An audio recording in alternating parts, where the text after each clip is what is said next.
The following is a presentation of the Belly Up Sports Media Network.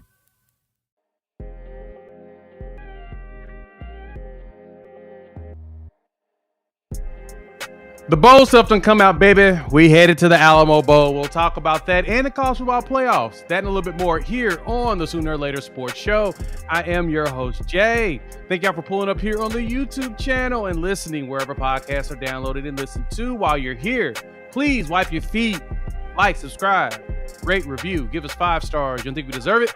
Let's go ahead and give us 5 anyway and gift it. So, on today's episode of the Sooner or Later Sports Show, we got a lot of fun stuff to talk about, argue about, and all that jazz. We've got the Alamo Bowl.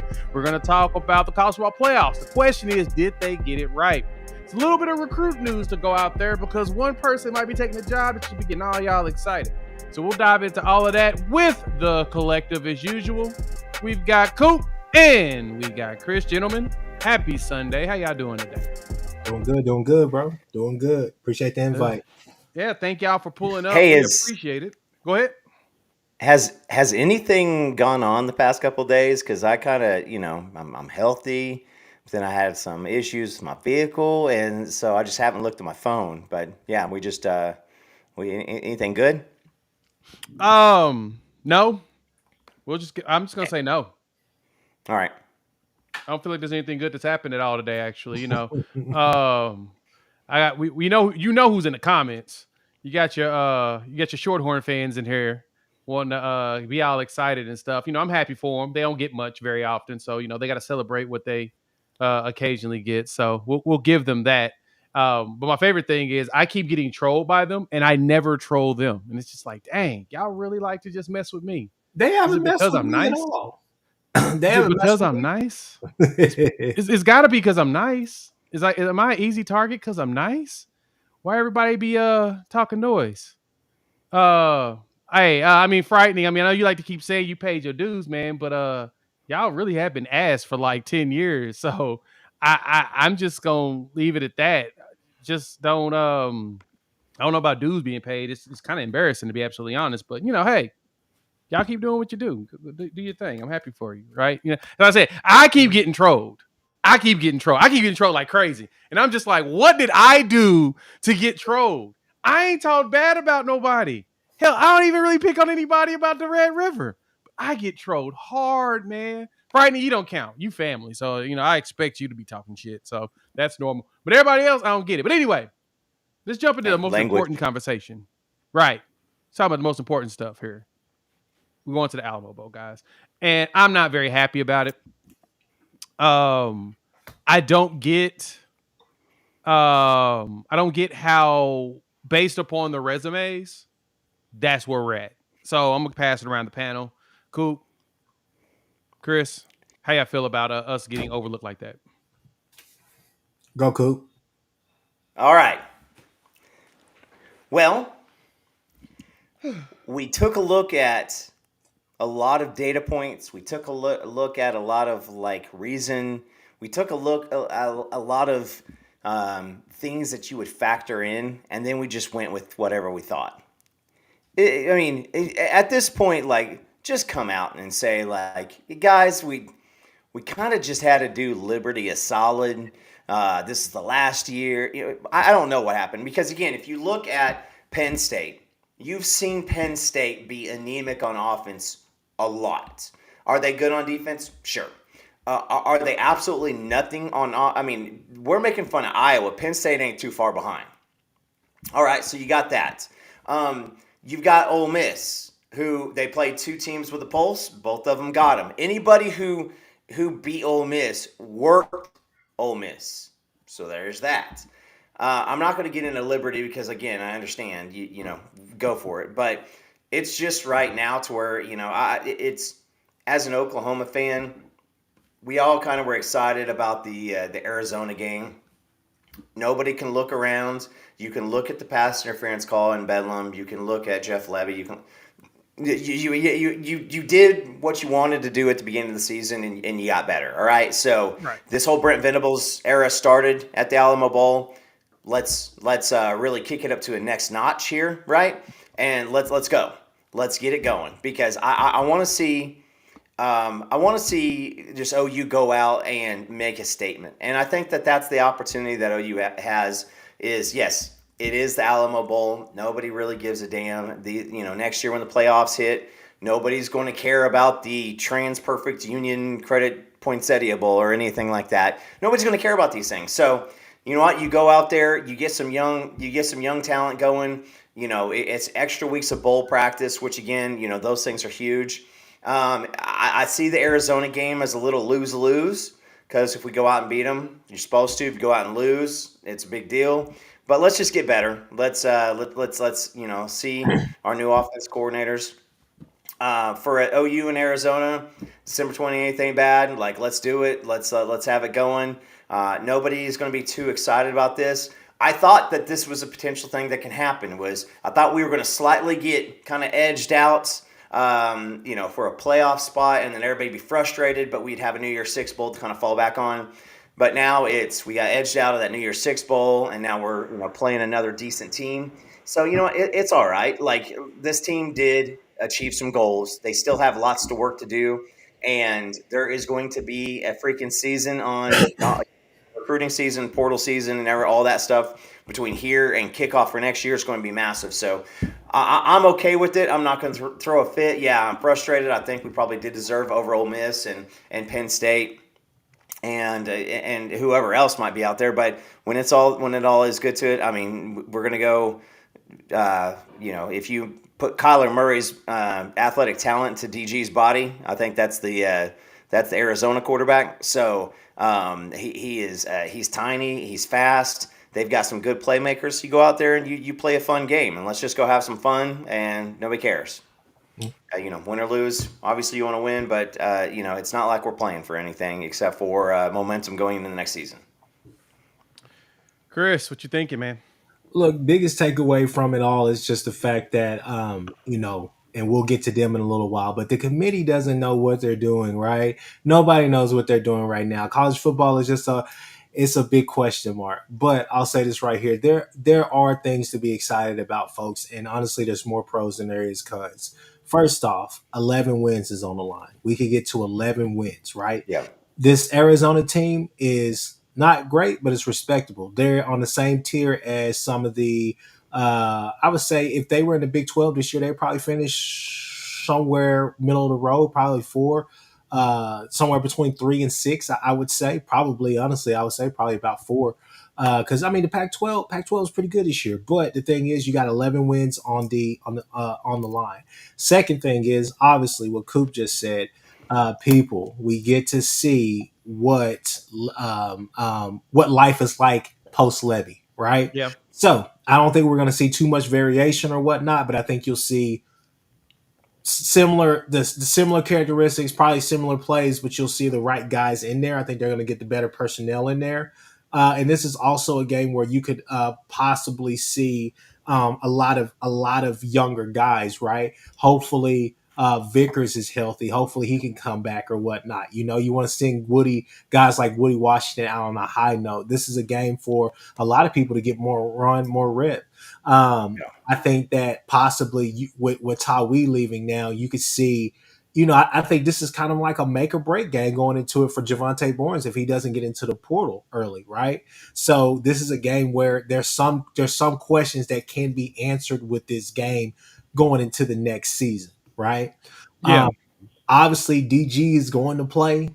If that doesn't happen, I mean, Jackson Arnold, I mean, there's a lot of time, folks, that where things can really develop. I don't know. Obviously, I would like to go out there full guns blazing, but I mean, this is a game right here where you're wanting to kind of see a little bit of the imprint. You don't want to see you're not going to see the total install of what Latrell is wanting to do out there. But I think you're going to see some of those characteristics. I think he's going to be more aggressive with the play calling. That's my hope. But there are a lot of storylines out there that you have to look forward to. And like I said, 11 wins coming from 6 and 7 last year to now having a great chance to win a bowl game, get one under BV's, get one under his wing. But also, like I said, to get 11 wins, to go 11-2, which everybody told you wouldn't be able to. That's big in itself. So for me, this is just another thing because we're far from a finished product. And I think that's Oh something yeah. we have to take a step back and understand. So this is a building block game because like I told Jay on my podcast and this podcast and Ty's podcast, it's about OU. It's not OU versus Arizona. It's OU versus the expectation, right? Yeah. So to close this season out on a high note, to get a win, kind of wash some of those bad tastes out of our mouths and get a taste of what life is going to be like post Levy, I think that's great in itself. So you make a good point about we're getting to see, of course, the new era of play calling here, but also that we're getting to see young people. And, I think Kizuna Cowboy asked a question of who we want to see. And Corey, no, Colorado did not beat Arizona. Arizona beat Colorado. And that's when we started realizing that Arizona was not weak. And so we realized that they're actually a team. And so we'll break that down closer to that date in 2 weeks. Got to watch a lot more of their film, but they went out there. They almost beat USC, and that's when people were like, "Oh, wait a minute, this actually might be a good team." And then they've won 5 straight games, and so they finished season 9-3, which is really good, right? We're not playing a scrub, and I totally understand the notion of we've made the Alamo Bowl with 8 wins, and I agree. With 10 wins, we should have been rewarded, but we got hoodwinked, bamboozled, led astray, run amok, and flat out deceived by the committee because they don't care about quality wins; they care about quality losses. And except for when they talk about the playoffs, which, this is a slight, jab at my people over there at Texas, is that if they really cared about quality losses, Texas technically has the worst loss, right? I mean, technically, since we're 12th, they would have the worst loss. So how did they, be able to get in? Which, granted, I do believe they should be in there. I mean, we beat a really good Texas team, and they've continued to be that team. So, yeah, but we didn't get rewarded for it. I think that's the thing that makes me mad and really salty about how they set this up. We did get the short end of the stick on it. But the good thing is, too, is that Coach Chavis had tweeted this out. I'm going to go ahead and we'll share the screen in just a second. I want y'all to check this out because I think this is probably one of the best things that we've seen out of us is that we have played the most freshmen in the nation, right? We have a calculation of 4,240 total snaps by freshmen and redshirt freshmen, which is number 1 of ranked teams in the country. Yep. Teams ranked, we're playing young players and we're winning games. This ain't going to do nothing but make us better next season, which that's the thing I appreciate the most is that we are playing young players. They're getting out there, they're getting snaps, and they're actually executing on said snaps. You can't beat that, right? So we're going to see a lot of the young guys play. A lot of the young guys play in this game. I'm assuming that DG is going to be our quarterback in this game. This is his last hoorah. Yeah. And then you'll see a bunch of young players getting some burn, right? Mm-hmm. So that's kind of my anticipation. One thing, like I've been telling a lot of people. I told Jason this. Shout out to Jason. You guys know who I'm talking about, Hall of Fame Football College Podcast. But I told Jason one of the things I'm really excited about and why I think this defense has a chance to take another step next year and be somewhere in the ballpark of being elite. I'm not saying they're going to be elite, but I'm saying why they could be is because 2 things. First off, Danny and Billy Bowman are both safety valves. They're safety valves for Venables. They're coaches on the field. They're his coaches on the field. If anything gets past Danny, nothing's going to get past Billy, right? They're over there. They're doing all the things as far as the calls, making sure everybody's lined up right, doing all the rest of that stuff. This is a huge summer. This is going to be a huge winter, spring and summer for a lot of guys. Gavin Sawchuk especially, but Peyton Bowen. His maturation in a game like this right here, I would love to see him get a lot of tick in this game here simply because if Billy comes back, it's going to be beautiful to see those 2 honestly take that DB room to another level because both of those guys make plays. And the same plays that Billy is making now is the same plays that we've heard all throughout camp, through his high school career, all the rest of that, and we've seen glimpses of it with Peyton Bowen. So I think that the best is still yet to come. And I think that some of these younger guys are going to have huge roles. This would be a game where I would love to see PJ get a lot of tick as well, and I think he will. I'm eager to say that this game should be at some point during the game. You should be able to start seeing your younger guys play an awful lot, the Lewis Carters, all the rest of that, to see really what you have. But that's something that I'm definitely excited about, especially just piggybacking off of that point, Jay. Yeah, and I'm with you on that portion of it. I'm wondering where we decide to play more youth, because that's the thing about it is we're playing youth regardless on the field. That's the crazy part, is most of the players we're playing are young. I do expect it. Well, the question is going to be for me is, who do we think is going to opt out, right? Who do we think is going to opt out of this game and not play and prepare themselves for the draft? That's kind of what I'm curious about. Coop, I'll pass to you on this one, man. Anybody in your mind you think going to potentially opt out? I mean, it's going to be on draft grades. I mean, Tyler Guyton's probably done, right? Yeah. He's one I was expecting to. Yeah, he's going to be gone. I would say that we're going to probably have more portal transfer opt-outs than we have opt-outs. People on the docket who have the capabilities. You start with Danny. You get out there. Billy Bowman has the option of it, and I think Billy Bowman needs to come back and have another year like he did this year. Like, this year was great. He was phenomenal. He was big. But man, if you have another year like this, he starts getting up towards like the third, second, first round, opportunities. He's going to have, especially if he comes back, he's going to have a lot of, preseason All-American clout, because they're going to want to make up for the crimes that they have committed against him here at the end of the year. Dude is just about the same story as the bland guy from the Dallas Cowboys. I mean, Billy Bowman he is rolling, and they're talking about that guy left and right. And Billy Bowman, what do you have, a 100-yard pick six and a 65-yard pick six, back to back, so, I'm thinking those two.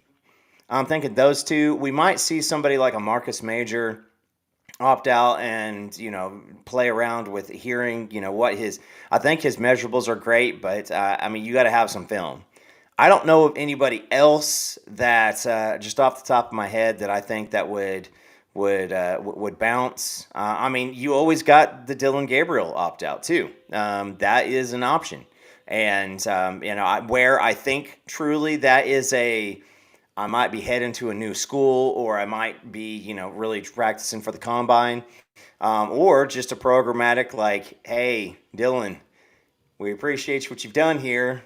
We got this younger guy over here. We're going to go ahead and give a little round, but I don't know. Maybe DG sticks around. I just see him being too good of a guy to, really just bounce so that he can go somewhere else. So I don't know. What do you guys think? Yeah, and Truth, you asked this question, like a serious question. Do we want DG back? I think we would love to have him back as a backup, but he's not going to start. And so on that sense, it would make more sense for him to go ahead and go pro or transfer, which I don't see him transferring to another school to play one more time. I truly see him going ahead, entering his name in the draft pool and just see what happens. Because as a lefty, I know one team that probably wouldn't mind having a guy that could come in that's left-handed, and if anything happens to the starter, just keeps things Bienvenido a Miami. Yeah, the Miami Dolphins would not mind having a quarterback like that in place just in case something happens to Tua, because we know Tua is technically considered injury prone. So if that's the case, it makes more sense to me for him to go pro and work around, and unless he decides that he wants to coach. Now, that's something I could see at him, too. I could see him end up being a grad assistant somewhere as well. So, it's multiple options for him in front of him. And Truth, the thing is that we're not throwing him away, but, the thing is, we're not going to slow down. Jay, I don't think that the thought around around campus right now is that, hey, we need to slow down Jackson's development to cater towards Dylan or whatnot if he wants to stay another year. I think the thing is that it served its purpose. It was a relationship. This was a bridge that honestly was built, and it produced. It's right. Something that this was the bridge. So Jackson Arnold, Michael Hawkins, the Sperry kid that they can walk over. He served his purpose, and I think that it's time to say farewells on both ends and go ahead and go into the next chapter as we go into the SEC. I think Yeah, if I may now, yeah. Go ahead. Friday, I try to leave you alone, but I think the question you really need to ask yourself is why the hell is Quinn staying with this? He's been this amazing quarterback and all the rest of the stuff. He should go and test his luck. You would think that that's the natural succession. So guys like Malik Murphy and Arch Manning can go ahead and step into their own so they can get most or more or most of the development. But for us, I think I can speak for a lot of student fans when I say, it served its purpose. I think it's time now. Yeah, and I agree there. And in truth, I'm not sure where you're getting the tossing him away or he needs to move on piece. He's been here 2 years. There's not much more for him to do for us with what we have in the chamber, right?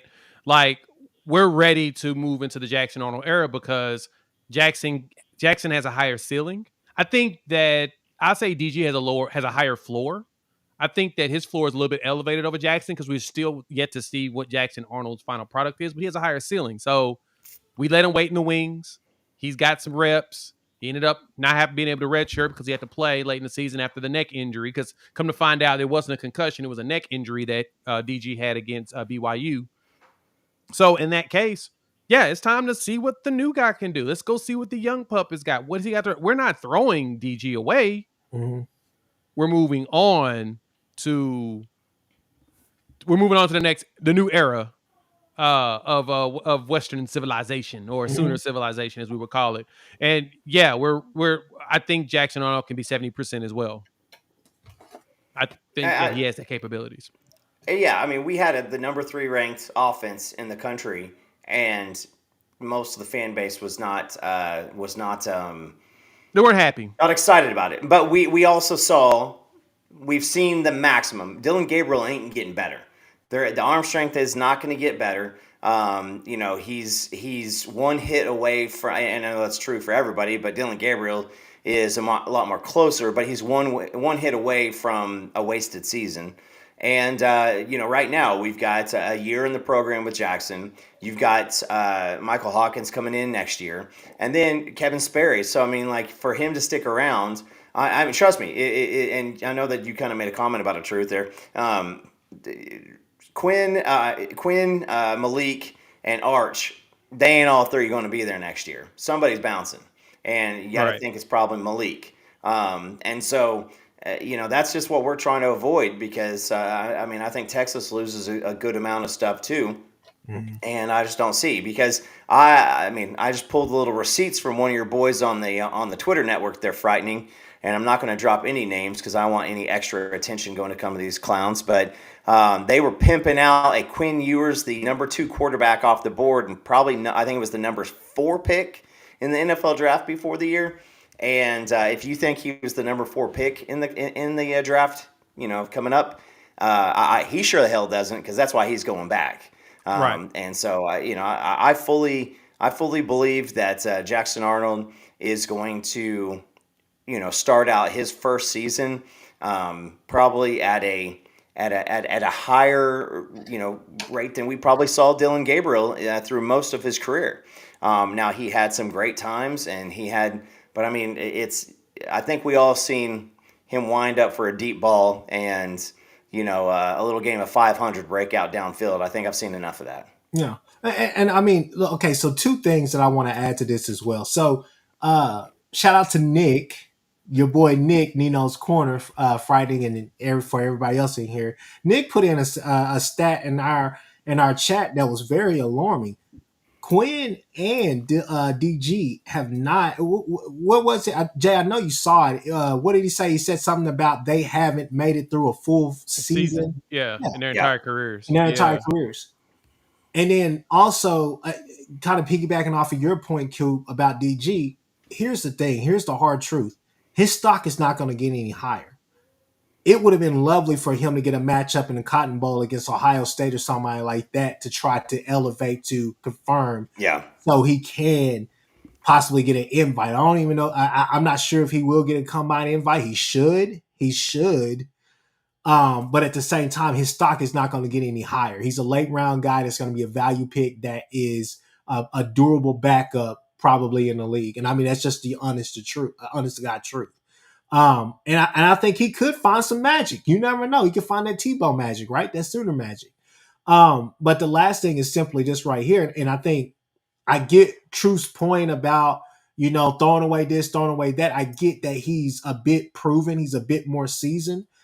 But with this new, with Seth Luttrell stepping at the helm, I'm really excited because, like I've said before, I said it on my podcast on Thursday, he pushes the ball down the field, and he will give his wide receivers a chance. A lot of one-on-ones. He pushes the ball down the field, and I think with Jackson Arnold, that's going to play right into his hands, especially whenever he gets out there on those bootlegs and all the rest of that stuff. He's going to put a lot of people in bind with his legs. People are going to be worried about that, but Seth Luttrell's offense is made to get you down the field. It's not made to go east and west. It's a north-south run and pass threat. Oh yeah, and that's the difference you're going to see between the Jackson and Dylan, and that's like I said, no shade to DG, and we've appreciated everything that he's done. It's just now it's time to go see if this Gatorade National Player of the Year is everything he was advertised to be, right? If DG does decide to come back, I mean, he'll probably come back as a backup to him and just letting him go. 70% completion percentage is legit, and DG put up the numbers you need. The ceiling is higher with Jackson Arnold. And so there's a chance that instead of us having 4,000 yards of total offense, we can have 4,500 yards of total offense with Jackson Arnold after throwing it and running it. You can probably have about 45 touchdowns instead of 35 touchdowns, right? So there's different levels. And like I said, again, we ain't pushing DG out. The expectation was that he wasn't going to play after the season anyway. But besides that, go ahead. Hey, Jay, I don't know. I mean, if I'm DG, I'm taking that as love. I'm taking that as love because, like our friend Yormark, as he just heard himself getting booze rained down that made Roger Goodell look like a beloved character. I think DG knows, and I think that the conversations are there. People want to know. People want to know what's next. Right. Grass is always greener, the backup quarterback. And somebody said senator for Hawaii. It is very, very, very likely that guy is going to go make some dough being a backup, and then he is going to go out and do great things in Hawaii. He may be a coach. Isn't Chang the coach right now, or Colt Brennan, or one of those famous Hawaii guys? Yeah, they're out there right now. He loves his native homeland. So yeah. Yeah, Cole Brennan isn't, but yeah, I know what you're talking about. Fair point. Yeah, and he could become a coach. Like I said, there's so many options for DG. He's got a lot in front of him because a lot of people love what he did. But truth, we do expect him playing. We do expect him to play in the bowl game. And no, y'all play Mississippi State. We don't play Mississippi State next season. Yeah. So y'all have fun with Jeff Levy terrorizing y'all once again. We'll just say that, my boy. We got Ole Miss instead, and Ole Miss. We go down to the Grove and play them, which is going to be fun. But outside of that, let's jump into the committee. Oh, and we've got another person that's just joined the house.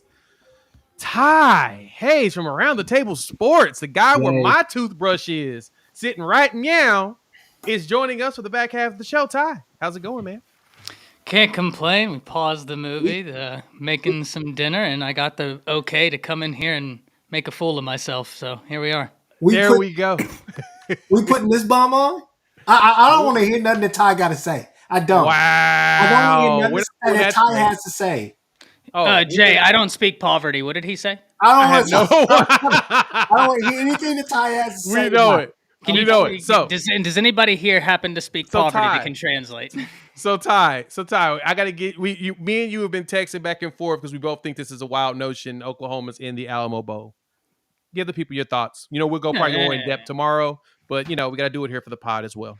That's a farce. Look, if we're going by best wins, best losses, Oklahoma has a better resume than any of the two lost teams. Like, let's just be real about it. Let me get this picture, Jay, you sent me earlier, because it was wild, and I have no doubt that you've talked about it.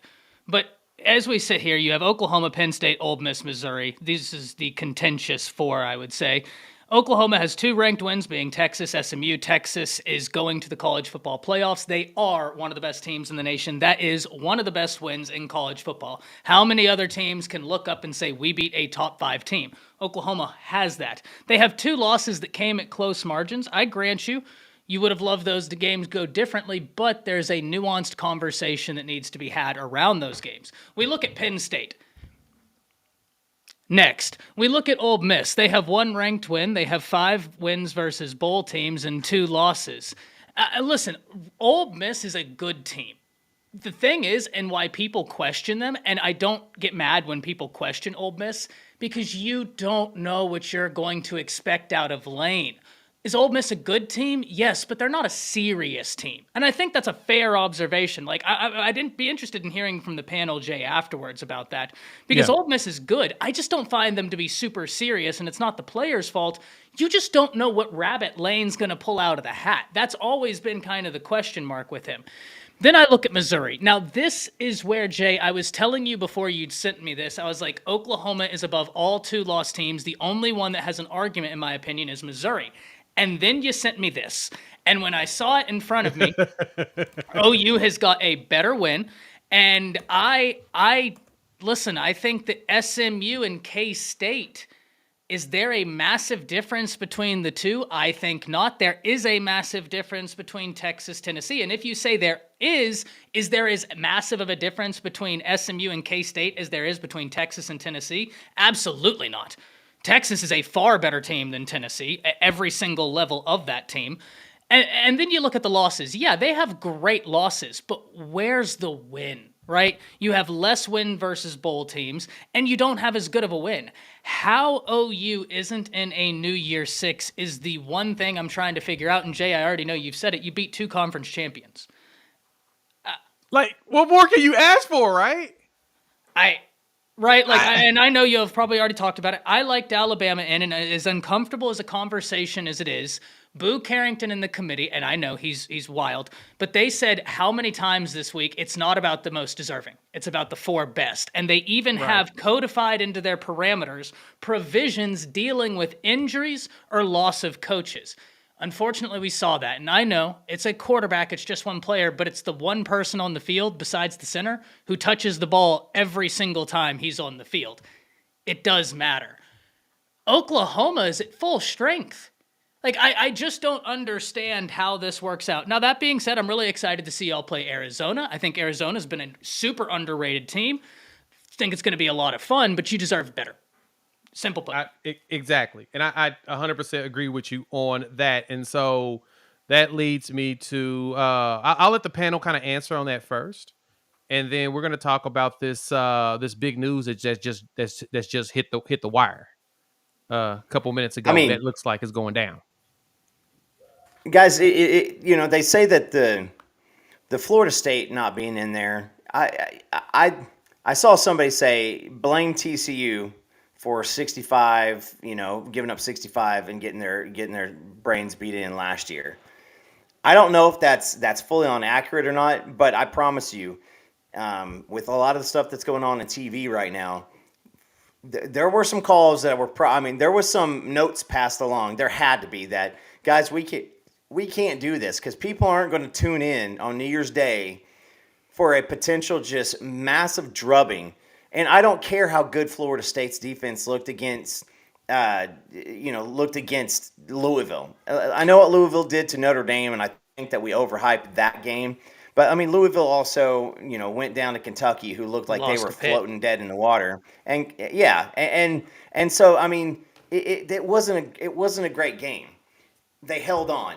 Please do not compare it to Cardale Jones either with Ohio State, because they showed up and put Wisconsin down 70-0, if I remember correctly, in that conference championship game and eliminated all arguments. Yeah. Now, you got six teams. You got 4 spots. 2 people are going to be mad. It was going to happen. We're going to be having this conversation one way or the other. So for the 6, you got that, and then you got everything else. Listen, intelligence was not a factor in the selection of a lot of these games. there were so many different things, and we saw the parameters of the Big 12 championship game get shifted around a couple times the weeks of right before the game, and then we see the stuff with the with the committee. And who of you have seen the Mike Leach video from Washington State a few years ago when he talks about the committee? Jay, I think I sent it to you, and I definitely retweeted it out. Listen, I mean, the freaking Pirate was calling this when he was still at Wazoo, saying, let's put a bunch of guys who don't have a lot to do with football into a committee, and let's let them pick. He's like, why do we play the season? Let's just do it at the beginning of the season, then we can all just kind of make it through, and then we'll do what they picked out beforehand. No, you're right. And it's absurd just the thought that the logic that they typically use on some things aren't used on others. So, yeah, let's go ahead and jump into this big news that everybody wants to talk about. Chris, you're muted. On mute. You're on mute. You're muted. You got something, Chris? You're on mute. Yeah, I was on mute. I was letting everybody else get off. But hey, I got to be able to talk about this. Look, go ahead. Get out. Go off. Get off. The committee today, that was Bush League. That was stupid. That was that was just it just was a lot of different things that it was disgusting. It was crazy. I mean, it's so many adjectives I could use. Ty, I have to disagree with you. I've seen the things that you've said. Ty, I have to disagree with you. There's no way that you could keep a undefeated FSU out of there. Fact of the matter is, the weight should have been placed on what was the better win. Was it Bama's win against Georgia or Texas over OSU in that conference championship? There's no way that you could keep that team out of there just because of the quarterback. They had their third string quarterback in there, and people are acting like they weren't going to get their second string guy back who was concussed. People are acting like they couldn't have installed something over these next couple of weeks, these next 3 weeks, to actually open that offense up or at least mirror what they had. The fact of the matter is that it should have been a question between 3 teams, Georgia, Alabama, and Texas. Should have never gotten to this point. The committee yet again dropped the ball, and the fact of the matter is that they don't care. It's a ratings show. It's a ratings bonanza. This is why the 12-team playoff. I'm not a fan of the 12-team playoff. I think you should leave it at 6 and be done. But the fact of the matter is the 12-team playoff is going to fix this, but there's no way that you can go and penalize a team. That Florida State team. And here's one of the... That's why you can do it. It's codified in their laws. You can say that. You can say that. I don't have to say it. They say it. Here's one of the things that really sucks in this. It's not the tweets or anything like that by Mike Norvell or the Travis kid, but the big problem is that Florida State may never get this chance again. Why? As Mike Norvell has worked his ass off to get them to this point. There was a point in time where we were all laughing about those Florida State Twitter spaces because they were going off on him. They were going crazy, all the rest of the stuff. He's been on the hot seat, finally has the team. You're telling me that because they don't have their quarterback and because they've been working on just a week-to-week basis and not been able to just have those guys totally prepared, that we're not going to get to see Keon Coleman and Johnny Wilson torch some defenses up and down the field. That is Bush League, man. It's crazy that the committee did that.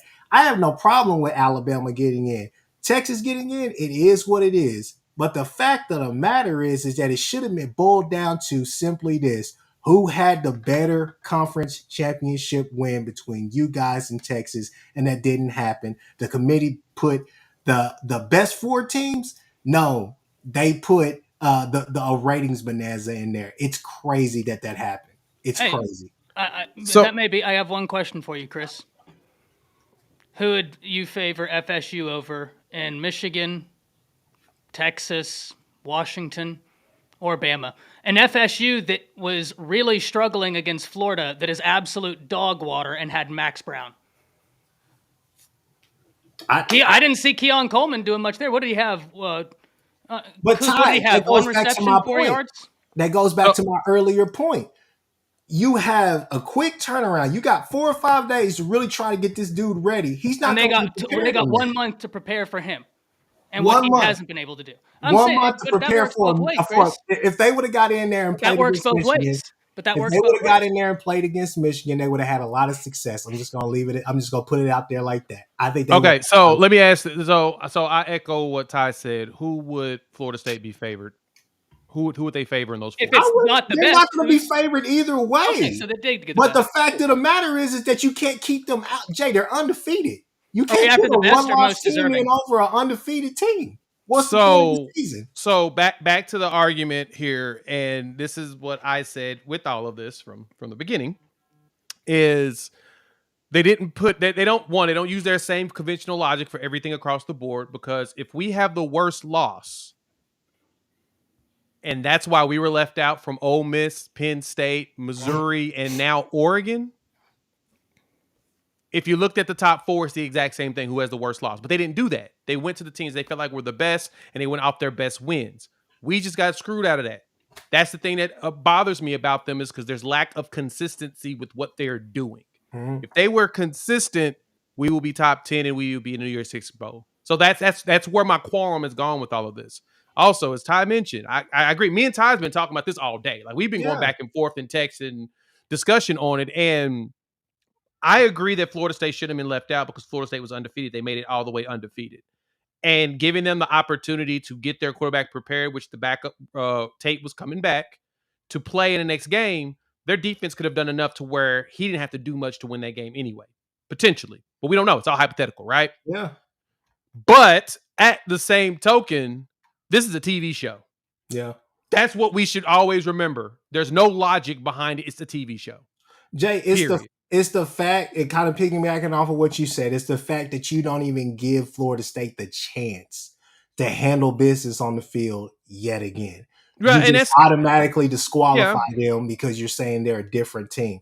That's how I felt crazy. about Cincinnati getting in a couple years ago when they played Bama. I feel like if you can get yourself undefeated, you deserve the opportunity to get dog walked by a contender. You deserve it. At any time, at any level, high school, JV, middle school, college, pro, there are always upsets. There are always stuff. We talk about this. We've been talking about this for the last couple of weeks. We've been talking about this for the last couple of weeks, and the fact that you don't give them the chance is crazy. It's wild, but at the same time, I do feel like it is what it is. Are the best teams. If there's a team that I could see Florida State maybe getting a nod depending on location. Texas and Washington.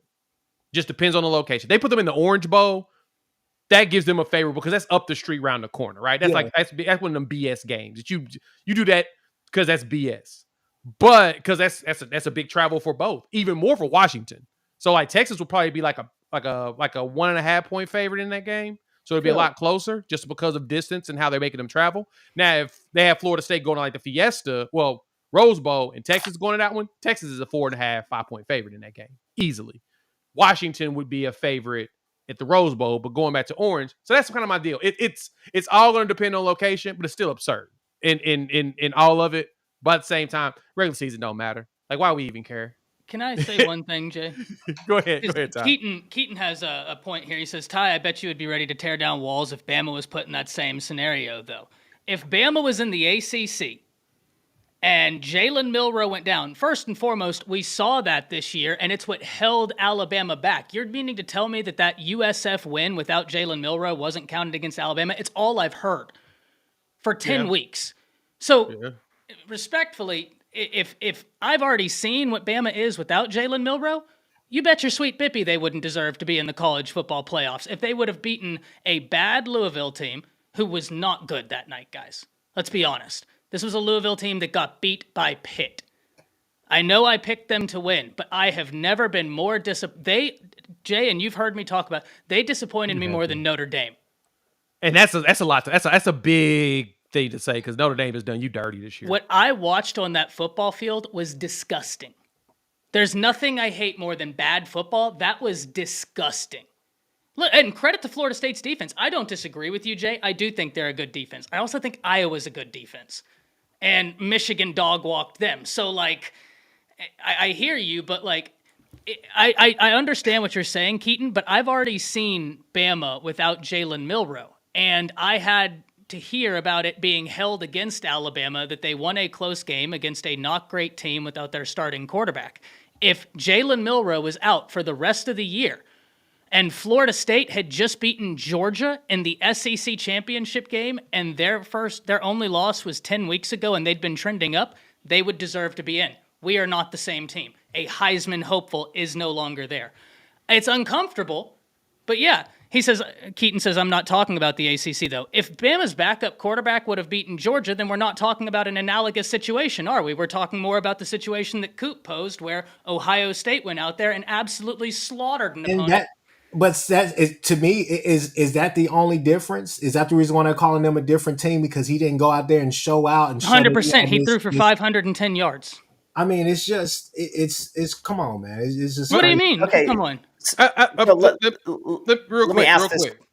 Before you ask that question, Coop, I gotta say one thing though. Ty, you gotta start bringing Iowa into this. We can't be bringing the worst offense in college football history in this conversation. That's true. Fair enough. We can't bring them in. They fired.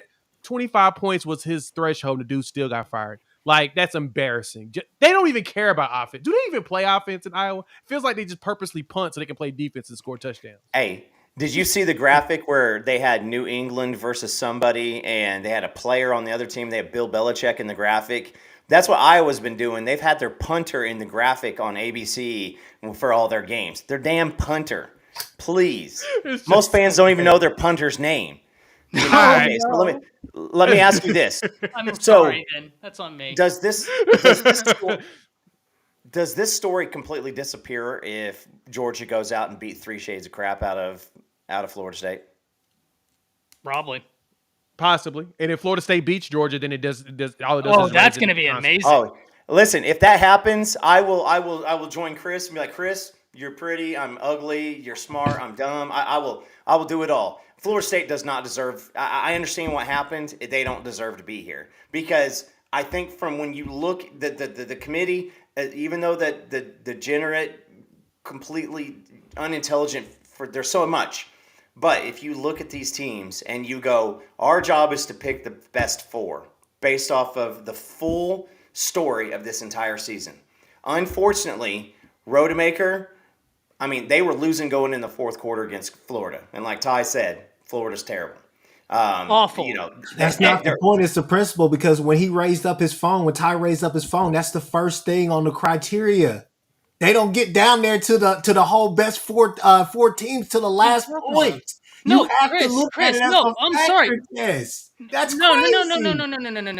No. Chris, That's you're like no. You know, time out. You're an attorney, and you know damn well that is not at all how you look at this. Do not be disingenuous and lie to the people. They are giving you a list of factors that they have to look at. Don't you dare, as an attorney, tell the people, oh, well, if I don't like factor number 4, screw it. That's not how this is. It is a complete checklist. Let's be genuine here. It's a complete checklist, but it's not a combination of things, and they combine exactly. And they got to the very last checkpoint and said, "Geez, Louise, they don't fit here." You can't do that. That's the point of a criteria. And then jump to this one. You can't do that. You have Chris, to what's the CATS test? Chris, what is the CATS test?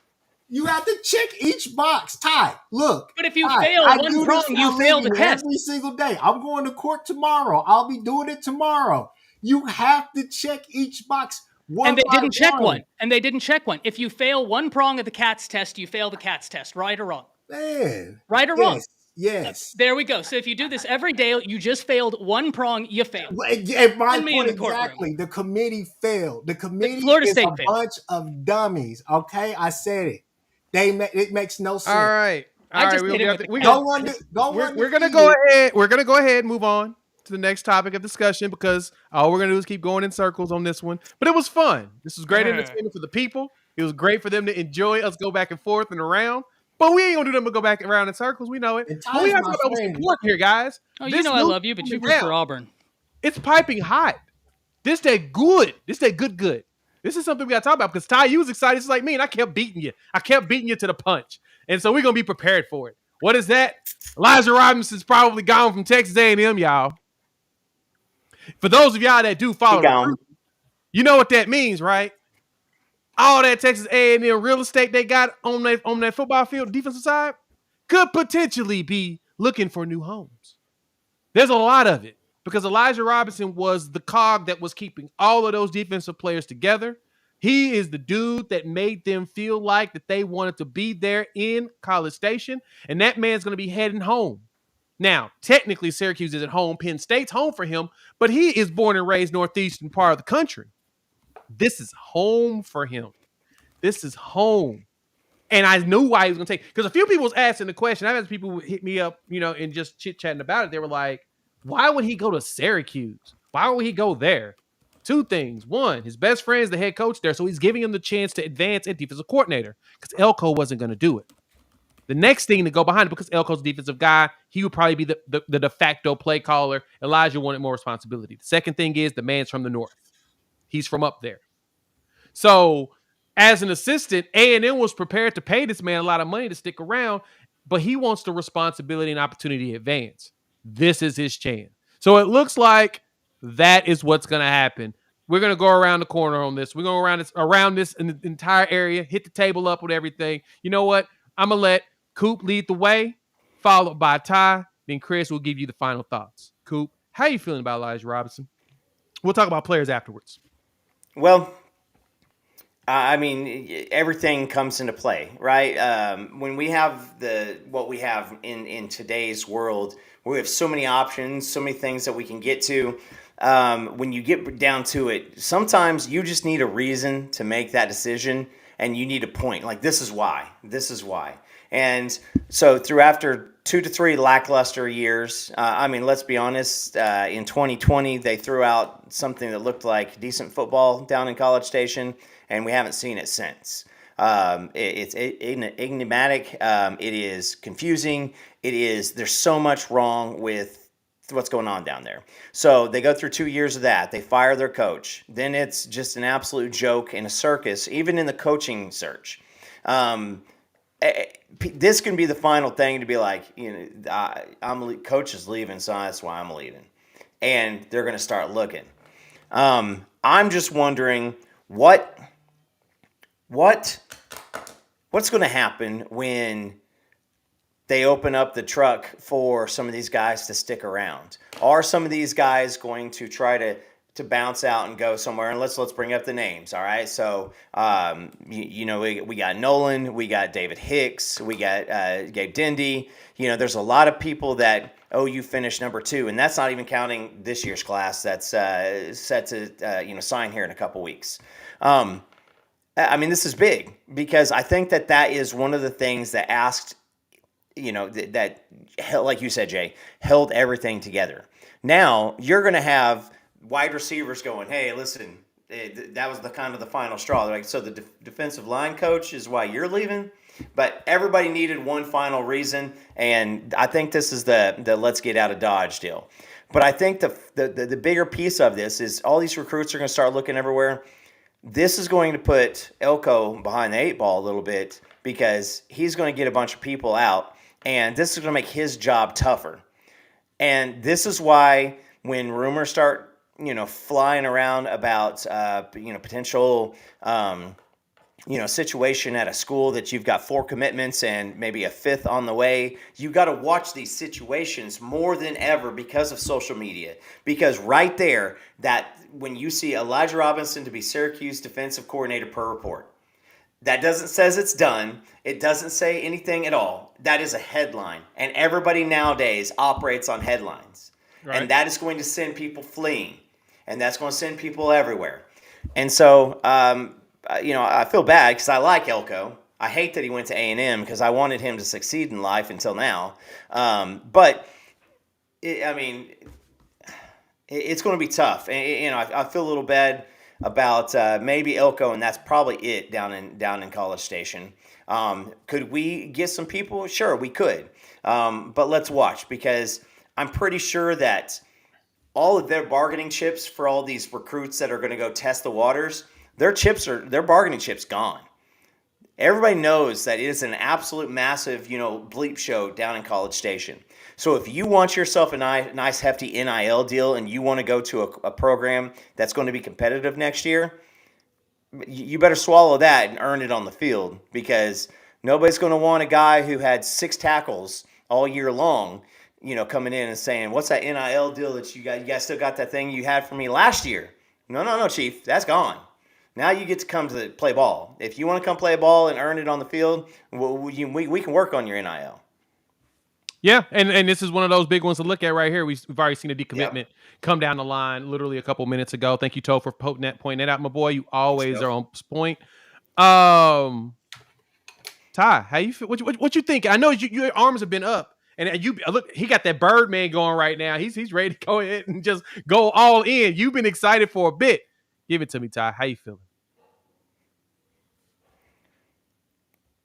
Ty, you're muted. Come on, guys. We've been doing this for years.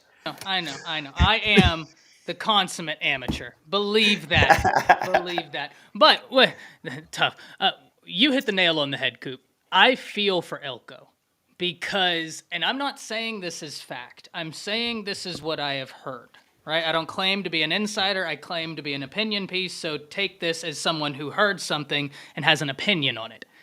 I heard there was a lot of talk in that locker room about the players rallying behind E-Rob. Yep. They wanted him there.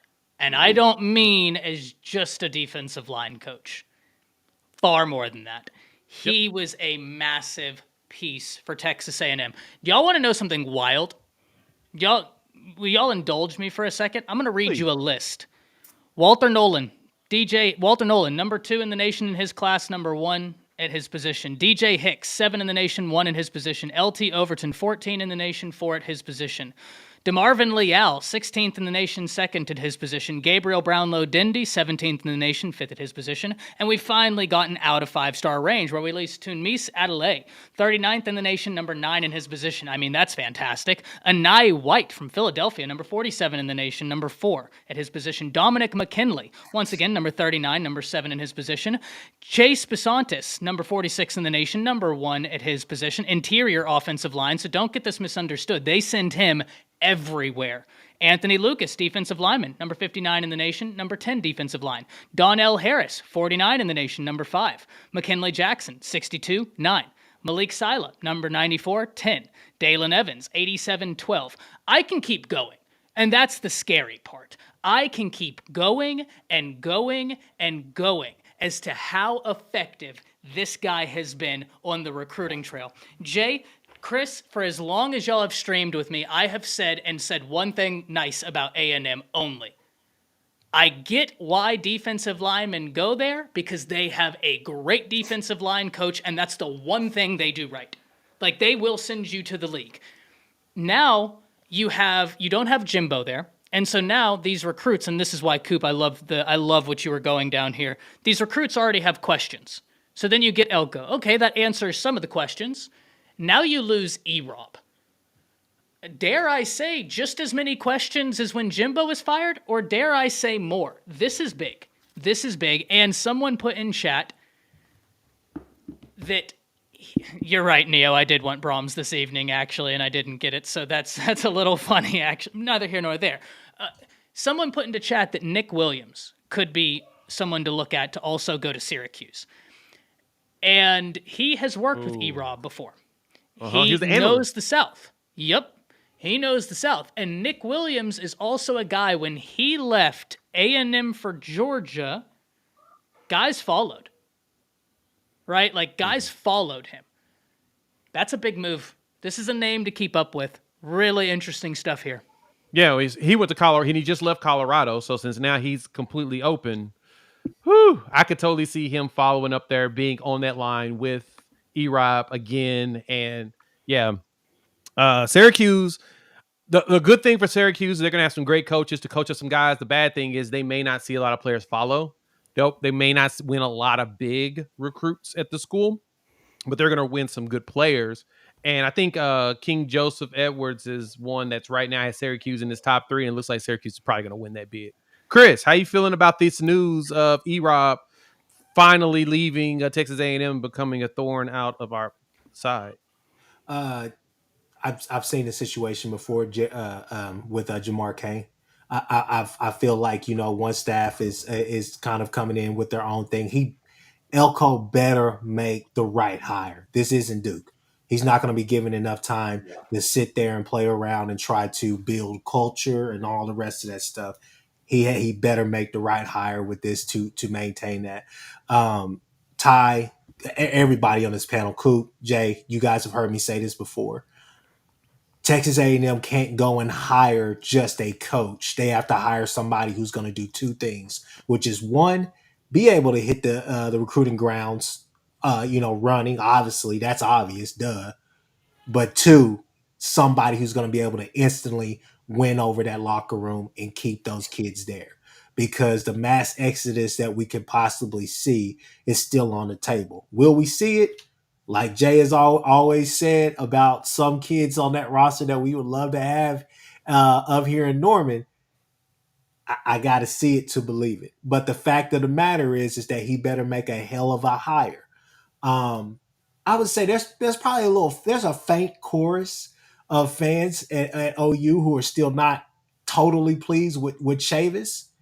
I like Chavis. I think that Chavis is a really good young coach, and I think he's becoming a really good recruiter. I think he has the potential to be elite if he could, on the more that he closes on the deals, right? So for me, you got to trust Elko right now, but at the same time, that's a huge loss, not only because of the recruits that he has there, but just because of the relationships that he's built. Yeah. Not only inside the building, but everywhere else in the state of Texas, right? For me, especially going to a job like that, I got to have at least one holdover, somebody that I know can go out there and get me what I need. I gotta, if Texas Tech's Coach McGuire, if he's on my staff and I'm coming there, I gotta find a way to keep this guy if I know that he has those connects, because Elko is gonna have connects, but are his connects fresh like that to where he can go and recruit to the standard that Texas A&M has for the longest? Because like I said, this is Texas A&M. This is not Duke where you become a transfer portal you. You're going to hit the transfer portal hard. I get that. But you're also going to have to recruit at a high level to get those guys in, because nobody wants to come there and watch 8-5 football because they just did that with Jimbo. So, yeah, like I said, he's got to make a home run with this. He has no choice. And supposedly he has a good recruiter in the wings waiting for that. I don't see McKinley going to LSU. Everybody keeps saying LSU. He ain't going to LSU, man. I'm sorry. No. His family does not like LSU. We've heard this story already. He ain't going there. The closest thing he go to is Texas, most likely. I know that he was at Oklahoma, very interested in Oklahoma as well. So it was between that, I think his mom wanted Oklahoma. He wanted A&M. He ended up at A&M because, we know how when it comes to moms and recruiting. But it's going to be interesting the next 48 hours, because tomorrow is the official day that the transfer portal opens for everyone, not just grads. And boy, if the underclass, or if this is official, which I think that's why this went down today. I think this is why this happened right now. I think this is why Syracuse said, I need to get you in. We need to go ahead and get this contract completed Sunday night so we can announce you first thing Monday morning, is because he's going to have to start recruiting Monday. And then in-home visits are going to begin, and then you're going to have the dead period. You got early signing day, then you got the dead period, and then you're going to have the standard signing day. Man, he's going to be working his butt off. So, to me, there's a lot of players to consider. I'll probably look at, the list of people that we're going to go through and who could potentially show up, but it's not, I can't give you that now. There's too many people to consider, and I don't like talking about kids that ain't in the portal yet. If you ain't in the physical portal yet, ain't no point me talking about you, because I can get everybody hyped and excited about it, but that don't mean you're going to show up. But I did want to wrap things up and talk about these New Year's Six bowl games and get y'all's thoughts on who wins what as we wrap up the day. Let me add this bad boy to the screen. And Chris, we're going to lead off with you. Don't you be over there. Are you heartbroken that I want you to go first? Look, I'm upset. And the fact that you would bring Ty on here knowing the parade that he's on right now, it makes me upset. What? It makes me upset. He's mad that Auburn lost. Yeah, exactly. He actually is. That's exactly what it is. I can see that. It's fine. I was Auburn almost irate. lost. I was almost. Oh boy, that was going to be a bad evening in Texas. Jay, I sat there and waited. I waited because I was about to call Ty. I'd have hit you with that instant ignore. No, I'd answered reluctantly, just depressed. All right. So, yeah, looking at the games, man, we got some really good games, honestly. I'm excited about that Georgia-Florida State game for obvious reasons, for everything I just argued with Ty about. The Ohio State-Missouri game really ticks me off simply because that should have been us.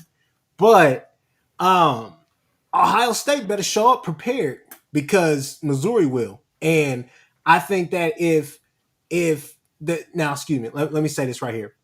To our audience tonight, they know what Luther Burden is all about. But to the casuals, this could be a huge breakout party for Luther Burden nationally, in my opinion. I think that this is a game where obviously he did it against Georgia, but I think at this stage in a bowl game, Luther Burden is going to be a problem. And I think that it's going to be, what's his name? Knowles up there, the defensive coordinator for Ohio State. Yeah, Jim Knowles. Jim Knowles, the old Oklahoma State one. It's going to be interesting to see how he tries to contain him, and then you have to worry about Weiss on the other side. Weiss. So yeah, so that's going to be interesting. Early on, I'd say this: I got Georgia, I got Missouri. The Penn State Ole Miss game is going to be up and down simply because I don't know if Ole Miss is going to be. I think I'm going to give it to Ole Miss because I don't think Penn State can score, and that's my problem. They don't have their. Yeah, what'd you say? I said okay. No, I don't think continue. Keep cooking. I don't think they can score, and then I'll end it here. I'll just say, hey, Oregon by 40 because I don't see how that's going to be pretty at all. I'm sorry. Ty, go ahead. Follow up behind him in the Auburn hate, as well as, I need your sentiment on these real quick. No, I don't even have to say anything about Oregon Liberty. Chris said it all. When it comes to Penn State Ole Miss, I don't disagree with you at all, Chris. Not one bit. That Penn State offense was disgusting, right? Really nasty. But Ole Miss has a secret weapon, my friend, that you forget. A name. Dare I say, when I whisper it, it echoes through the channels of my Spencer nightmares. Sanders? Pete Golding. Oh, my fault. And Third and Golding is known to give up a wheel route and to lose tight ends, right? I mean, that's just like if there were two things that defined the Golding defense to me. And I've said this before. I think Golding is onto something, but I think he's still figuring out how he wants to get there. That's why Saban kept him for so long, because the guy is very smart. Recruits love him, but it's almost like he overthinks his defense. Even though I think that it will be close, it's tough for me to argue against you there as well. I think just Ole Miss. I mean, hell, they got 55 quarterbacks. One of them's got to work out, right? Like, they'll find a way. When I look at Florida State, Georgia, I just look at it like this. Georgia is so balanced. And yeah, Alabama was able to get home against Georgia. Actually, Nick Saban has a really interesting soundbite right now where they asked him how Alabama found success. He said after the first drive, they started playing different coverages. They stayed too high and only brought 4. Like, they just stopped trying to sell out for the run. And that's when they really started finding. They had 2 spies. They had 2 spies in that game, which was crazy. Georgia did. Yeah, Georgia was using 2 spies against Bama. Yeah, that was wild. That's what you get when you play Schumann and Kirby, though. You're going to get some really interesting stuff. I just don't think Florida State, like, what's your answer for Bowers? What's your answer with McConkey? And I get it. This defense has been fantastic, but they've been fantastic against teams that I don't quite think have the repertoire that Georgia does. And I'm interested to see who plays for Georgia, because if McConkey and Bowers don't play, we're talking about something a little bit different, but they still have Lovett. They still have a very talented wide receiver core. They still got a lot of running backs. Kendall Milton announced today, if I'm not mistaken, he's coming back. And then they still have that defense. Give me Georgia in that one. Ohio State, Missouri. I haven't I need to grind more Ohio State tape, to be 100% honest with you. I've seen their games this year, but I haven't rewatched as many Ohio State games as I would like. I've watched a lot of Missouri, and I really like Missouri. So right now, I do want to let it be known, I'm putting an asterisk by this one, but I'm going to take Missouri. I want to go back, rewatch some Ohio State, but I've watched a lot of Missouri. I really love what Drinkwitz has done there. I'm going to have to go on an apology tour at the end of this season as it pertains to Drinkwitz. Ooh, yeah. I know a few of us probably would feel the need to do that. I don't. We'll see if this encore happens next year, especially once their schedule gets a lot tougher, potentially. Because I'm still not sold on the Drinkwitz setup. I said some bad things, Jay. I gotta apologize, man. You really did. But he's been there 4 years? True. Kind of warranted. You know, we're seeing success out of a lot of coaches within their second to third year. Took him his fourth year to get it with the more favorable schedule. So you know what? You're right. No apology tour. Yeah, you don't need to go apologize. Screw that guy. Screw that guy. Right. Cool. Looking at these games, man, give us your quick initial thoughts. We're going to give an actual breakdown later. Yeah. But give us your initial thoughts on these because, I know everybody needs to grind tape and really decide what they feel. But what you got? All right, first up, Oklahoma versus Oregon versus Liberty. I'm done. That is, listen, if I'm Bob Stoops, I called Dan Lanning. I said, hey, man, just don't let this happen to you, brother. Just please don't. There are a lot of more factors, a lot of injuries went into that game, but still, I mean, that's what it is. It's so the opening line is Oregon minus 14. So there is there's some respect, and maybe it's opt-outs, maybe it's something else. But, it's a lose-lose situation. We'll see what kind of mental fortitude that Dan Lanning has with his team. Because if they roll in there and, if they roll in there and they screw around, Liberty will get some hope. And why do I know that? Because Sooners are really, really good at doing that to teams that shouldn't be. All right. Georgia at Florida, currently a 13-point favorite of Georgia. And so that's what Vegas is putting out. If you start seeing that line get smaller, we are waiting for opt-outs. So let's, kind of monitor that as that happens. It doesn't matter. I think Georgia's defense is dirty. Florida State was having trouble scoring against Louisville the other night. Having trouble scoring against Florida. Well, Georgia's got a different game going on. You say that Tate can go in and they can install stuff, but I think you need more than a month. Kirby Smart is the understudy of Nick Saban, and you give Nick Saban a month for somebody, and it always looks a little sad for the other team. Penn State, Ole Miss. Penn State's currently a 1.5 point favorite. And that blows my mind. Just because I do see, Ole Miss has the opportunity for for good offense. I just don't see Penn State being able to score. And, that's going to be down a little bit more towards the SEC country. So I think I'm going to take Ole Miss on that side. And last but not least, let's see what happens. If the top three Ohio State receivers all sit down, they still have 7 other 5-stars that they can throw out there at receiver. So I don't think opt-outs matter much. If anything, I think that Ibuka and Harrison are out there vying for who goes higher in the draft, trying to show up. But, if I'm Ohio State, I ask both those guys to play and see if we can get them both 200 yards receiving. I see Ohio State, the dream is always hard to sustain with a month off. And so I think that's where Missouri is going to probably have the biggest challenge. Yeah, and Coop, you made a really good point about the Fiesta Bowl being quote-unquote cursed for other teams to go in there and knock other teams off. I mean, from Oklahoma losing to not only Boise State, but West Virginia in back-to-back years. You did see Boise State knock off TCU. You also saw UCF beat Baylor. You saw Boise State beat Arizona. You saw who else? Iowa State beat Oregon. A couple years ago, about 3 years ago, actually 2021, when that happened. So that is a very quite common thing that you see stuff happen there. So This is a very much lose-lose situation for Oregon. Like, Oregon got the short end of the stick on this. And as Jason mentioned in here, what's good, Brody? See you in here. He made mention greatly on here that Oregon beats nobody all season and gets a New Year's Six bowl game, right? That's the logic there really ain't there, because they're gonna play Liberty. Liberty's gonna be they're probably 100-point dog at this point in everybody's mind, and they may actually go out there and beat Oregon, which is gonna be the funniest thing that's gonna happen this entire bowl season. Is there gonna be a very good chance that they can, because we're all gonna overlook Liberty and they're gonna walk in there and do that.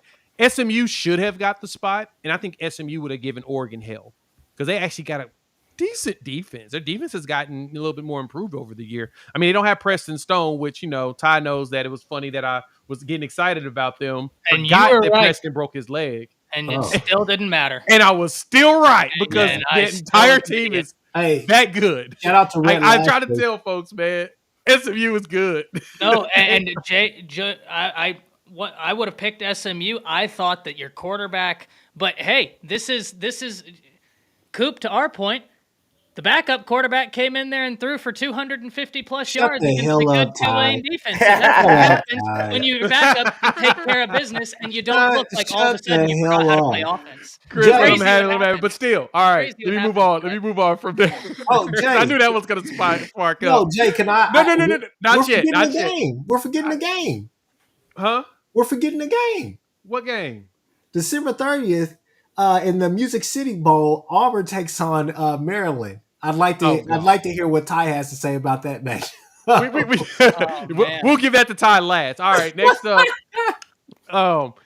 Just watch out for Liberty in this game. I'm just it's Fiesta Bowl, and it seems to be the place where people like to Tostitos, PlayStation, it didn't matter. That seems to be the weird one. This Penn State Ole Miss matchup is annoying, right? And Ty hit the nail on the head. We got third and Golding there. We've got Ole Miss and Jackson Dart. We got James Franklin, who's probably going to lose Manny Diaz to the Duke job or another job. So he's already got him a new offensive coordinator. So we'll see what Penn State, if they can figure out something offensively for Aller. I think that they take out Ole Miss, which annoys me, because I really wish we would have paid Penn State and beat them by 30. That would have been so much fun. Florida State, Georgia, I'm just going to wait and see what Tate looks like over the next couple of weeks. If he gets out of concussion protocol, Georgia, of course, I don't think Georgia was a huge favorite in this game, were they? What was the spread for that? 13. Was it 13? Is it 13? Yep. So it is a huge spread. Okay. So Georgia's expected to destroy those boys, and it's in Florida. It's not too far from where Georgia's at either. So, I mean, it's closer to Georgia. Yeah, Miami's not that far from Georgia in comparison to Tallahassee. So yeah, that home field advantage thing don't exist in this game. I think Georgia probably does end up winning it. But Florida State upsets, then we all shut up. We'll leave them alone. Boy, you think I have to go on an apology tour for Drinkwitz? The apology tour I'll have to go on if Florida State upsets Georgia is not something I want to think about. Exactly. Lastly, we got here Ohio State versus Missouri, and Ty. Like I said, man, Drinkwitz figured it out 4 years in, potentially. We'll see what it looks like next year, because we're seeing a lot of coaches. They'll have that Mel Tucker year, and then they go right back to where they were. That's what I want to see, if they can do that, if that happens here. But Ohio State needs to redeem themselves. They desperately need this win. They're, 2-12 against the SEC over the last, 14 games? They've been getting their tails kicked. Ohio State's got to win that game. Like, it's desperate that they got to win that ball game. And then now, we'll wrap that up. What's up? I just got a question for the panel. If in this year, 2023, let's say that there's a less than convincing national championship game and Florida State beats Georgia, how many years is it before Oklahoma State claims this year as a national championship? That's a good question. Does it have to be 60? No, they're going to take advantage. Take advantage. Strike while the iron's hot. 3 years. 3 years. All right. Go right after it. I love it. Auburn. Who does Auburn play? Maryland. And actually, Maryland. And he's not wrong. This is a really interesting game, actually. You have Mike Locksley, who's really keyed in offensively, but a little bit like Lane Kiffin. And I don't know that that's necessarily Mike Locksley or just like Maryland. right? Because it's not Yeah. exactly like they have blue chips everywhere. It's a good team. I really like Tualia. They've recruited decently well. They flipped a 5-star wide receiver from LSU years ago. They have the ability to do some stuff. But Auburn with Hugh Freeze. The thing that makes this so hard, and I'm not trying to be funny when I say this, but genuinely, like Kieran had a soundbite that went viral, and it went viral for a good reason. We call Auburning for a reason. Nobody knows what Auburn is going to do. Absolutely nobody knows who Auburn will be, what they will look like. That has been Auburn for years, and I get it. It makes them super easy to laugh at, and you bet your sweet Bippy, I lead that charge. But I also acknowledge, like, when they want to play, they can be a real tough team. And I don't know why they just can't put it together for a full season, but that's going to actually be an interesting bowl game. I'm not going to lie. I'm really excited about that one. All right. Chris, go ahead and talk about your Auburn Tigers, War Eagles, or whatever they are. It's Auburn by 40, man. I think this is the start of something new. I think what you saw against Georgia and what you saw against those damn, honestly, it was the push-off tie, but we're not going to go there today. But those damn roll tie, right? But no, I think that Hugh Freeze has said it. I mean, he's been open and honest about it. He doesn't have the roster. He doesn't have the talent yet. You see some of these young guys that they're recruiting, especially on the offensive side of the ball, that he's going to be really, really excited about. I know. I think you guys have or somebody has dropped has been saying that they think he's going to get that quarterback from Coastal Carolina or whatnot. I'm not sure if that makes really a bit of difference. I think honestly, you kind of got to ride what you have with Peyton Thorne, honestly, unless you're going to start that 5-star. I know. Trust me, I know. Hey, but Ty. He looked good against y'all. The hell he did. He looked good against y'all. I saw him running the ball. I saw him running the ball. But I'm not going to go there, though, Ty. I'm going to let you have today, okay? The hell he did look good against us. I mean, he did run the ball. That's about it. That was the questions I had. Is like, where does this running come from Thorne? He ain't been doing this all year. But my problem to wrap it up, my problem with Maryland is simply just right here. I don't know if Tua's little brother, Talia, or however you say his name, I don't know if he's going to make it through the whole entire game.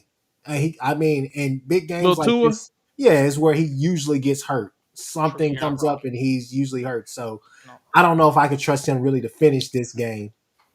Yeah. I mean, so here we go. Everybody's been asking for it, so I'm going to give this to you, right? I'm going to give you all the BCS. I've had a few people in here say, we go BCS system. Y'all ready for the BCS? This is the BCS.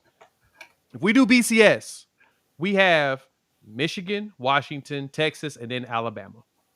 Well, I'm sorry, Alabama and Florida State. Texas doesn't make it. Georgia's right underneath it. That's what the BCS would have done in their simulated setup. Then you would have had Ohio State, Oregon, Penn State, Missouri, Ole Miss, and we still would have been 12th, which is absurd to me. But, yeah. Down with that computer. Down goes the computer. We'd have been screwed by Troy, is what you're telling me? Yeah. Yeah. It's crazy that computers can get it right, though, Ty. AI is taking over the world again. So now we need to bring back the computers. I'm done with you. What? I'm done with you. He said AI is no, we're not. We're never going to be in that moment. We're watching The Matrix right now, though. BCS did it better. Yeah. Somebody put out there. Somebody put this on Chat GPT and see what they have to say. I'll believe Chat GPT. I don't know about all that. That thing has got that's a little biasness. That thing is kind of slanted on them or whatnot. But Topher, you've been mentioning this a couple times. We'll talk about it. We'll wrap this bad boy up, put a bow on it. We'll talk recruiting. There was a visit that happened. Yesterday or today? We had Beaton Bowl going to go visit a very toted recruit that everybody wants to get their hands on here at Oklahoma. Is our boy Eddie Pierre-Louis. He is actually set to make his announcement on this date, which will be the 15th of December. I'm excited. I know everybody else in here is as well. He had a visit recently, said hi to our guy, and I want to know, gentlemen, how does it feel to potentially win this sweepstakes? Coop, I'll lead with you, then go to Chris, and then Ty, you can tell us how you feel. When he signs, I will call this one good. I love that because that's exactly how I feel. Chris? Feels like another Grant Brick situation, right? But hey, if we get this guy, this is a guy that honestly can come in and do the same thing as Caden Green. Honestly, I think he's that damn good. I think this is a guy that if we get in here, this is one of those ones right here. This is one of those ones right here, especially with what, in my opinion, I don't know anything about this, but in my opinion, what we could lose on the offensive line outside of Guyton, this would be another big pickup, honestly, because he's a guy that I think you could put in there. You may have some freshman woes, but I think he's a guy that you could see early and often next year. I can see that. And Seth, this is a great offseason question. Ty, I'm going to write this down. We're going to bring you on again. We're going to talk about this. If you line up Derrick Henry and Bo Jackson and Oklahoma Drill, who wins? Definitely want to talk about that another time. But Ty, how you feeling about Eddie Pierre-Louis potentially picking the Sooners as he just recently had a visit?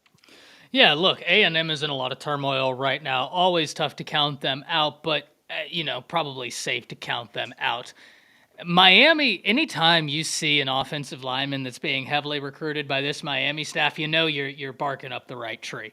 I like Mario. I want him to succeed, but my goodness, if he doesn't infuriate me something ferocious, the one thing, man, that guy, they can get some offensive linemen right. Like that's his bread and butter. Everywhere he goes, Alex Mirabal goes, and like those two together, if they're hot on the trail of somebody, you're probably after a dude. This would be a huge win for Oklahoma. I know the Grant Brick situation. Bricks? Is it Bricks? Yeah, Bricks. Yeah, Bricks. I thought so. I don't know why my brain told me I was. I know that situation didn't go as you had intended, but listen, this is a really talented player. This is a really, really talented player. He's been flying up recruiting boards, if I'm not mistaken. Yes. And his recruiting process has really heated up from the summer months on. And that just shows you coaches have started grinding his tape. They love what they see. OU got him in for a visit, and this is what I always say, man. Trust Biedenbow, trust Brent Venables. Brent Venables recruits at that style where if you're getting an offer, you probably camped. They've seen you in their environment. Those guys, I mean, they hit at high rates. Staffs that do that, they hit at very high rates. Yeah, when you see a dude this big run like this is not fair. Look at that big old man just get it, right? My God. Just look at him run. Just look at that. Like, is that fair? Like, and there should be a law. I'm going to show this one more time. There should be laws against a man this size running like this. I love showing. I love showing this video over and over just because it's fascinating to see that this is what he's capable of doing, right? Like I'm just saying, if you're the two white kids, if you win, you can't say anything. If you lose, you can't say anything. Like you just need to walk off the track and go somewhere, because if you say anything wrong, like my name's David might get you dealt. I mean, it's a fair point. I wouldn't have stopped running. Forrest Gumped it. Just Forrest Gump. Just keep on going. I'm hoping that this is a battle of stamina, my guy, because I'm losing the battle of speed. I'm just hoping I can outlast you. Yeah, you ain't gonna catch me in the end. Don't eat me. Right. It's like, being chased by a big old bear, I ain't gotta beat the bear, I gotta beat you. Yeah, I just gotta beat you. That's the only thing that matters.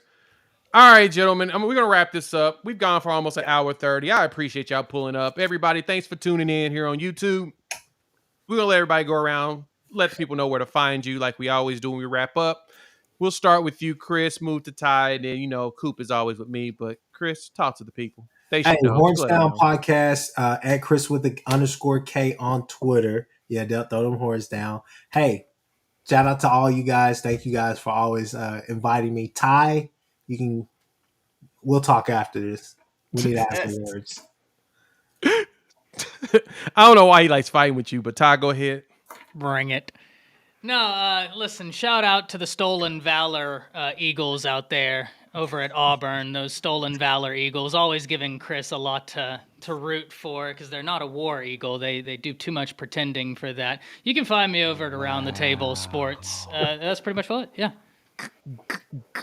Yep. And you know, Ty always goes live on Mondays at 5:30. Hopefully I'm home. I should be able to jump on. We'll continue this conversation around all of these picks, get everybody's opinions. We'll sleep on it, be able to have an even more clear head going into it. But for my boy Coop, thank you all for pulling up to the channel. Hit the like button to wipe your feet as you walk out the door. If you're new to the channel, subscribe. Love to have you join the family. We got a few new subscriptions on today, so thank y'all for joining us. Hopefully you watch the live stream. If not, you watch some other videos. Check this out again. And with that, we'll chop it up here in, I don't know, a couple hours. Peace.